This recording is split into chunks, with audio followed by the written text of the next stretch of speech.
আমি 3D Studio Max 2014 ভার্সনে প্রবেশ করেছি। এখানে প্রবেশ করে ঠিক এরকম একটা স্ক্রিন পাওয়া যায়।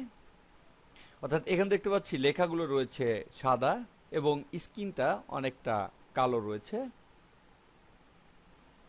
প্রথমে আমি স্ক্রিনের কালার চেঞ্জ করব।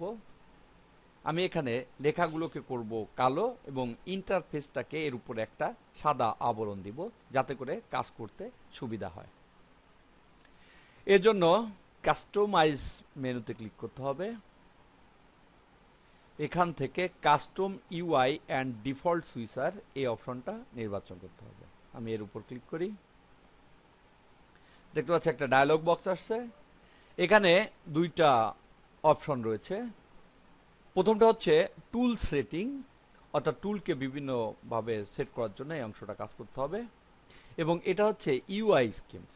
ইউআই হচ্ছে ইউজার ইন্টারফেস, এর মাধ্যমে ইন্টারফেসটার কালার চেঞ্জ করতে হবে।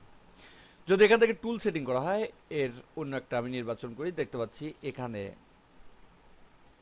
এর বর্ণনা দিচ্ছে, যেটাই নির্বাচন করব তার বর্ণনা এখানে লেখা আসছে। ডিফল্ট অবস্থায় ম্যাক্স থাকে। যেহেতু আমি এখানে ইউআই এর কালারটা চেঞ্জ করব, তাই এই অংশ থেকে আমাকে যে কোনো একটা নির্বাচন করতে হবে। এখানেও চেঞ্জ করলে দেখতে পাচ্ছি এখানে ওভারভিউটা দেখাচ্ছে। যে স্টাইলটা নির্বাচন করব সেই স্টাইলের ওভারভিউটা এখানে দেখাবে। এখান থেকে আমি এএমই লাইট এটা নির্বাচন করি, তাহলে ওভারভিউটা ঠিক এভাবে দেখাবে। সেট এই বাটনের উপর ক্লিক করি। দেখতে পাচ্ছি চেঞ্জ হয়ে গিয়েছে। এখানে একটা মেসেজ দিয়েছে, the default setting will take effect the next time you restart 3ds Max।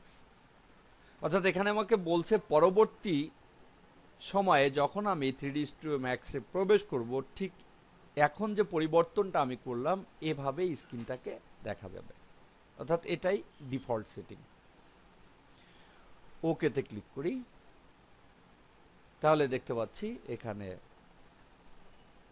স্ক্রিনটার colour change হয়ে গিয়েছে। এভাবেই স্ক্রিনের কালার চেঞ্জ করা যায়।